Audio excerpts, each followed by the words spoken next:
Guys, welcome to my channel. Okay, आज अनुसूचियां जो हमने पढ़ी थी, अनुसूची 8 तक पढ़ी थी और सिर्फ उसकी मैंने ये बताया था कि अनुसूची 8 में था क्या। तो आज हम जानते हैं अनुसूची 8 में जो था वो हमने भाषाओं की बात करी थी। किसकी? भाषाओं की। तो कितनी भाषाएं होती हैं अनुसूची 8 में? 22 भाषाएं होती हैं। यानी हमारे यहाँ पर जो राज्यों में भाषाएं बोली जाती हैं उनकी 22 भाषाओं को हम किस में ऐड करते हैं? तो अनुसूची 8 में हम ऐड करते हैं। अनुसूची 8 में हम उसकी बात करते हैं। तो हमने बाद में कौन कौन सी भाषाएं जोड़ी? तो देखिए, हमने सिंधी जोड़ी। कब जोड़ी? तो 21st कॉन्स्टिट्यूशन अमेंडमेंट 1967 में, यानी 21वां संविधान संशोधन जब किया था 1967 में, तब हमने जाकर सिंधी भाषा को जोड़ा था। फिर हमने किस किस को जोड़ा? तो मणिपुरी, नेपाली और कोंकणी को हमने जोड़ा था 71वें संविधान संशोधन 1992 में जोड़ा था। और इसे याद करने के लिए आप ये ट्रिक अपना सकते हो, नमक। नमक जैसे न से नेपाली, ठीक है, माँ से मणिपुरी और क से कोंकणी, ये तीनों कब जोड़ी गई? तो 1992 में 71st कॉन्स्टिट्यूशन अमेंडमेंट किया तब जोड़ी गई थी। इनसे क्वेश्चन कैसे बन सकता है? तो इनसे क्वेश्चन बन सकता है कि मणिपुरी 71वें संविधान संशोधन द्वारा कौन कौन सी भाषा, इनमें से कौन सी भाषा नहीं जोड़ी गई? तो आपको ऑप्शन दे दिया जाएगा मणिपुरी, नेपाली, कोंकणी और मैथाली। तो आपका आंसर जो होगा वो मैथिली होगा। ठीक है, तो इस तरह ऑप्शन दिया जा सकता है। इसी तरह संथाली, मैथिली, बोडो, डोगरी जो जोड़ी गई थी 92nd कॉन्स्टिट्यूशन अमेंडमेंट 2003 में जो किया गया था उसमें जोड़ी गई थी। इसे याद कर सकते हो, MS ध्वनि का बल्ला, MS मैथिली, संथाली, MS ध्वनि का बल्ला। ठीक है, तो मैथिली, संथाली और ये क्या हो गया? D से डोगरी और B से बोडो। तो इसे ऐसे भी याद कर सकते हो। 92nd कॉन्स्टिट्यूशन अमेंडमेंट 2003 में ये ऐड की गई थी।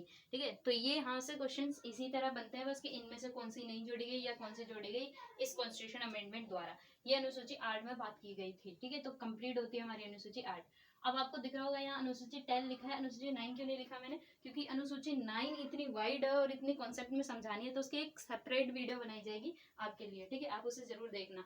अनुसूची 10 की बात करें तो इसमें दल बदल कानून आया था। आपको पता है कि पहले जो है नेता पार्टी बहुत जल्दी चेंज करते थे, यानी एक पार्टी से दूसरी पार्टी जाना उनके लिए बड़ा नॉर्मल सा काम हुआ करता था। तो ये ऐड की गई थी 52वां संविधान संशोधन 1985 में, यानी 52nd कॉन्स्टिट्यूशन अमेंडमेंट 1985 में इसे ऐड किया। और इसमें डाला गया कि जब भी कोई भी पार्टी के मेंबर जाएंगे तो 1/3 मेंबर अगर एक साथ जाते हैं तो उसे दल बदल नहीं माना जाएगा। जैसे अगर मान लो 300 हैं और 300 के उस पार्टी में से 100 नेता एक साथ अगर दूसरी पार्टी में जा रहे हैं तो उसे दल बदल नहीं माना जाएगा। तो ये भी करना इजी हो जाता था। ठीक है, ऐसा चलता रहता था। ऐसा बहुत बार हुआ है कि पार्टियां एक दिन में ही काफी पार्टी चेंज होना, ये चलता रहता था। इस वजह से ये अमेंडमेंट लेके आए थे हम। वैसे तो इसमें 50+1 का मतलब वो होता है कि 50%+1 अगर मिल जाए वोटिंग में तो आपकी सरकार बन जाती है। लेकिन अगर नहीं मिलती तो गठबंधन यानी गठजोड़ की सरकार बनाकर हम काम चलाते हैं। तो गठजोड़ की सरकार में भी क्या होता है, एक पार्टी ए है, एक पार्टी बी है। तो ए पार्टी किसी ने तीसरी पार्टी से अगर नेता को खरीदना चाहती है तो वो पैसे देके खरीद लेती है। वहीं दूसरी पार्टी भी तो उसे और ज्यादा लालच दे सकती है। तो ये सब चलता रहता था। इसे ही हम दल बदल कानून कहते थे। तो इसी वजह से हमने ये संशोधन किया अपने संविधान में। तो 52nd कॉन्स्टिट्यूशन अमेंडमेंट में हमने 1985 में इसे जोड़ा और 1/3 लेके आए। अब इससे भी काम नहीं चला तो 91st कॉन्स्टिट्यूशन अमेंडमेंट 2003 में किया गया और उसमें 1/3 की जगह हमने 2/3 कर दिया। ये थोड़ा सा टफेस्ट पड़ जाता है, इस वजह से जल्दी से हम नेता इधर उधर नहीं जाते पार्टी छोड़कर। इससे क्या होता है, अस्थायी सरकार का अस्थायी होने का डर लगा रहता है। इस वजह से ये लाया गया था। ठीक है, अब हम बात करते हैं अनुसूची 11 और अनुसूची 12 क्या है। क्योंकि हमारे पास 12 अनुसूचियां थी तो अनुसूची 11 की बात कर लेते हैं। अनुसूची 11 में पंचायती राज की बात की जाती है। किसकी? तो पंचायती राज की बात की जाती है अनुसूची 11। इसमें हम बात करेंगे पंचायती राज की, जो कि बाद में जोड़ा गया था, पंचायती राज। तो पंचायती राज को कब ऐड किया गया था? तो 73वें संविधान संशोधन द्वारा ऐड किया गया था। 73वां संविधान संशोधन 1992 में जो किया गया था उसके द्वारा हमने इसे ऐड किया था पंचायती राज को। क्योंकि क्या होता था, पहले 2 स्तर की सरकार थी हमारे यहाँ पर। केंद्र स्तर पर सरकार थी और दूसरा स्तर था राज्य। तो केंद्र और राज्य में तो समस्याएं सॉल्व हो जाया करती थी, लेकिन वहीं पर हमारा तीसरा स्तर देखने को मिलता है ग्रामीण क्षेत्र। अब ग्रामीण क्षेत्र में बहुत सारी समस्याएं आया करती थी कि वहां की प्रॉब्लम्स को कैसे सोल्यूशन करा जाए, क्योंकि वहां प्रशासनिक चीजें बहुत कम हुआ करती थी। केंद्र और राज्य तो अपनी प्रॉब्लम्स को सॉल्व कर लेते थे, तो उस लेवल तक ना पहुंचने के कारण हम एक नई सरकार लाते हैं जिसे स्थानीय सरकार कहते हैं। तो इस स्थानीय सरकार में ही पंचायती राज लाया गया। ठीक है, इस स्थानीय सरकार में ही पंचायती राज और नगर पालिका दोनों को इंट्रोड्यूस किया गया और इस संविधान में ऐड किया गया। तो 73वां संविधान संशोधन करके 1992 में पंचायती राज को हम ऐड कर लेते हैं। इसमें टोटल 29 विषय आते हैं और 29 विषय यानी सब्जेक्ट्स वो आते हैं जो बहुत ज्यादा बेसिक चीजें होती है, नाली बनवाना, सड़कें बनवाना, ये सारे 29 विषय इसमें आते हैं। ठीक है, मतलब जो भी ग्रामीण क्षेत्र में वो होती है समस्याएं, उनको सुलझाने के लिए इसमें दिया जाता है। अब राज्य, ये विषय आते कहाँ से, तो राज्य के पास अपने 59 विषय जो होते हैं उसमें से ही राज्य जिस विषय को चाहे पंचायती राज को दे सकता है, ये राज्य की जिम्मेदारी होती है। ठीक है, देने की। अब बात कर लेते हैं अनुसूची 12। अनुसूची 12 में हमारी नगर पालिकाएं आ जाती हैं, क्योंकि इसमें बात करी हमने पंचायती राज जिसमें कि ग्रामीण क्षेत्र की बात करी, लेकिन ग्रामीण क्षेत्र के साथ साथ शहरों में भी तो होती है समस्याएं छोटे स्तर पर, तो उसके लिए बनी है नगर पालिका। जो हमारे यहाँ एमसीडी वगैरह होती है ये सब नगर पालिका में ही आती हैं। तो नगर पालिका भी जुड़ा इससे अगला जो कॉन्स्टिट्यूशन अमेंडमेंट हुआ 74 कॉन्स्टिट्यूशन अमेंडमेंट 1992 में हुआ, तो वो भी 1992 में ही हुआ था, क्योंकि कॉन्स्टिट्यूशन अमेंडमेंट तो संख्या के अकॉर्डिंग गिने जाएंगे ना, लेकिन सन सेम हो सकता है, तो ये भी उसी सन में हुआ 74वां संविधान संशोधन। इसमें नगर पालिका को 18 विषय दिए गए थे। कितने? 18 सब्जेक्ट्स दिए गए थे नगर पालिका को। 18 विषय लेकर नगर पालिका बनती है, और ये दोनों जो है वो आगे हम आने वाले चैप्टर में डिटेल में पढ़ेंगे। ठीक है, ये आपकी अनुसूचियां खत्म होती हैं। जो कि 9 अनुसूची बची हुई है उस पर आपको एक सेपरेट वीडियो मिल जाएगी, और वो वीडियो आप देखना ना भूलें। तो अब हम आगे स्टार्ट करते हैं कि हमारे कौन कौन से भाग में क्या क्या विषय है और उससे कौन से संबंधित अनुच्छेद हैं। ठीक है, क्या क्या विषय हैं और कौन कौन से संबंधित अनुच्छेद हैं। तो यहाँ पर डालते हैं भाग, कौन कौन सा भाग आएगा, भाग के बाद संबंधित विषय, और विषय के बाद हम लिखते हैं अनुच्छेद, यानी आर्टिकल कौन से कहाँ कहाँ से हैं। ठीक है, तो सबसे पहला भाग आता है भाग 1, जो कि हम पढ़ेंगे। ठीक है, ये सारे मतलब पॉलिटी का एक निचोड़ है, इसके बाद इनको डिटेल में पढ़ेंगे। तो भाग 1 में आता है संघ व उसके राज्य क्षेत्र। क्या आता है? संघ व उसके राज्य क्षेत्र, यानी संघ के बारे में पढ़ेंगे, उनके राज्य क्षेत्र के बारे में पढ़ेंगे, उनकी यूनियन और उसकी टेरिटरी के बारे में पढ़ेंगे। कहाँ तक पढ़ेंगे? तो आर्टिकल 1 से लेकर 4 तक में इसके बारे में लिखा हुआ है। भाग 2 की बात करें तो भाग 2 में हम पढ़ने वाले हैं नागरिकता के बारे में। किसके बारे में? तो नागरिकता के बारे में भाग 2 में पढ़ने वाले हैं हम नागरिकता यानी सिटीजनशिप के बारे में पढ़ने वाले हैं। ये कहाँ से? आर्टिकल 5 से आर्टिकल 11 तक आता है। कहाँ से कहाँ तक आता है? आर्टिकल 5 से आर्टिकल 11 तक आता है। भाग 3 में क्या आता है हमारा? मूल अधिकार। भाग 3 में हमारा क्या आता है? फंडामेंटल राइट्स यानी मौलिक अधिकार। क्या आते हैं? मौलिक अधिकार। मौलिक अधिकार, मौलिक अधिकार कहाँ से कहाँ तक आते हैं? तो ये आते हैं आर्टिकल 12 से लेकर 35 तक के। आर्टिकल 12 से लेकर आर्टिकल 35 तक हम मौलिक अधिकार के बारे में पढ़ेंगे। भाग 4 आता है जिसे बोलते हैं डीपीएसपी यानी राज्य के नीति निदेशक तत्व। ये इनके बारे में जो है कहाँ से कहाँ तक लिखा है? तो आर्टिकल 36 से लेकर 51 यानी 51 तक। तो दोबारा रिवाइज कर लेते हैं एक बार। भाग 1 राज्य व उसके राज्य क्षेत्र। भाग 1 राज्य व उसके राज्य क्षेत्र आर्टिकल 1 से 4। फिर भाग 2 जिसमें लिखा है नागरिकता। नागरिकता कहाँ से कहाँ तक है? आर्टिकल 5 से 11।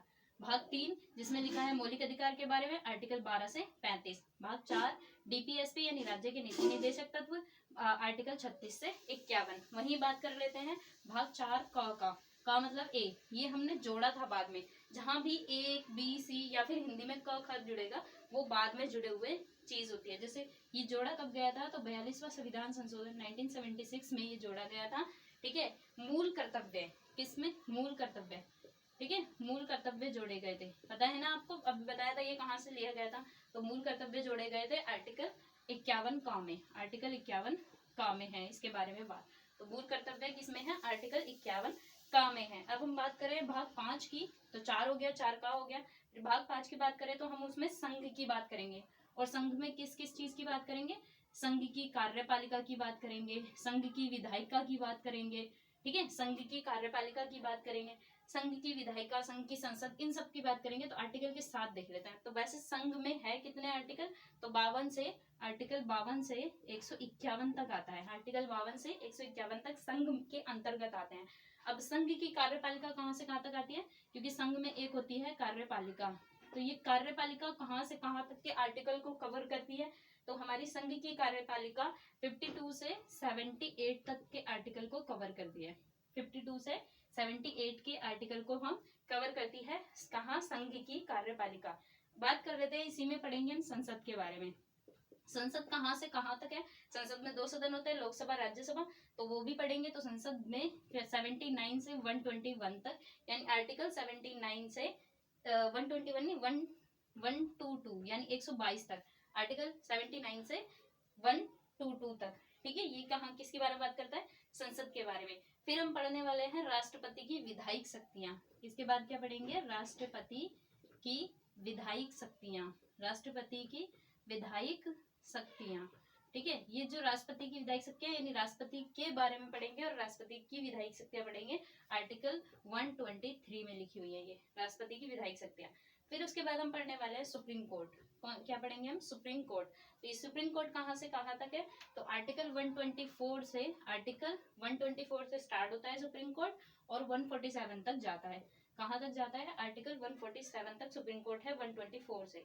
उसके बाद हम इसी में पढ़ेंगे संघ में कैग। संघ में क्या पढ़ेंगे हम, कैग। कैग यानी पता है ना आपको, भारत का नियंत्रक एवं महाअभिलेखा परीक्षक। आर्टिकल 148 से लेकर आर्टिकल 151 तक कैग के बारे में बात की गई है।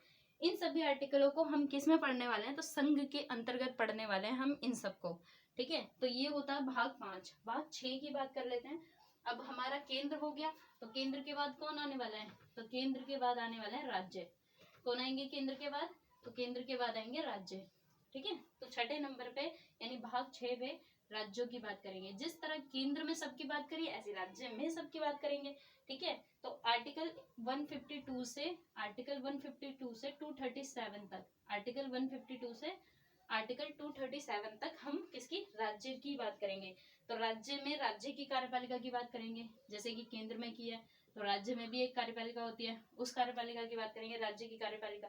ठीक है, ये कहाँ से कहाँ तक है, तो 153 से 167 तक, आर्टिकल 153 से 167 तक राज्य की कार्यपालिका होती है। राज्य का विधानमंडल होता है। ठीक है, विधानमंडल के बारे में पढ़ेंगे। राज्य में विधानमंडल होता है ना, विधानमंडल में 2 सदन होते हैं, विधान परिषद, विधानसभा। ठीक है, आर्टिकल 168 से 212 तक हम किसके बारे में पढ़ने वाले हैं, तो विधानमंडल के बारे में पढ़ने वाले हैं। उसके बाद करें राज्यपाल की विधायिक शक्तियां। यहाँ राष्ट्रपति की थी, तो यहाँ का मेन कौन होता है, राज्यपाल होता है। तो राज्यपाल की विधायिक शक्तियां, तो राज्यपाल की जो विधायिक शक्तियां होंगी वो यहाँ पर कौन से आर्टिकल में है, तो आर्टिकल 213। एक चीज देखिए, आर्टिकल 123 है। ठीक है, एक मिनट, आर्टिकल 123 है और ये हो गया आर्टिकल 213। ठीक है, अब बात करें हम हाई कोर्ट की, क्योंकि यहाँ तो सुप्रीम कोर्ट होता है तो राज्य में हाई कोर्ट होता है। तो राज्य में हाई कोर्ट जो होते हैं वो कहाँ से कहाँ तक होते हैं, आर्टिकल 214 से लेकर आर्टिकल 232 तक, आर्टिकल 232 तक, यानी आर्टिकल 214 से लेकर 232 तक हाई कोर्ट की बात करता है। इसके अलावा यहाँ पर डिस्ट्रिक्ट कोर्ट भी तो होते हैं, अधीनस्थ न्यायालय। ठीक है, ये अधीनस्थ न्यायालय जो होते हैं ये आर्टिकल 233 से लेकर आर्टिकल 237 तक आते हैं, यानी आर्टिकल 233 से 237 तक न्यायालय, अधीनस्थ न्यायालय आते हैं। ठीक है, ये राज्य की बात हुई। जिस तरह केंद्र में ये सब होते हैं इसी तरह हमने राज्य में बात कर लिया। ठीक है, जिस तरह केंद्र में होते हैं उस तरह राज्य में भी बात कर ली। तो दोबारा रिपीट कर लेते हैं। संघ भाग 5 में है 52 से 151 तक, कार्यपालिका 52 से 78 तक, संसद 79 से 122 तक, राष्ट्रपति की विधायिक शक्तियां 123 में और सुप्रीम कोर्ट 124 से 147 तक, कैग की बात करें तो 148 से 151 तक। इसी तरह राज्य में जो होंगी, राज्य की कार्यपालिका 153 से 167 तक आएगी, विधानमंडल 168 से 212 तक आएंगी और राज्यपाल की विधायिक शक्तियां 213 में आएंगी। अधीनस्थ न्यायालय या फिर पहले हम हाईकोर्ट की बात करें तो 214 से 232 तक आएंगी। अधीनस्थ न्यायालय की बात करें तो 233 से 237 तक आएंगी। तो आज यहीं तक रखते हैं। आपको वीडियो कैसे लगी? और हाँ, आज से वीडियो जो है 7 बजे अपलोड हुआ करेगी, शाम को 7 बजे अपलोड हुआ करेगी। रोज होएगी पॉलिटी की, शाम को 7 बजे वीडियो, ये टाइमिंग होगा, आप देखना ना भूलें। And thanks for watching my channel, और सब्सक्राइब एंड शेयर जरूर करें। Okay, thanks for watching my channel.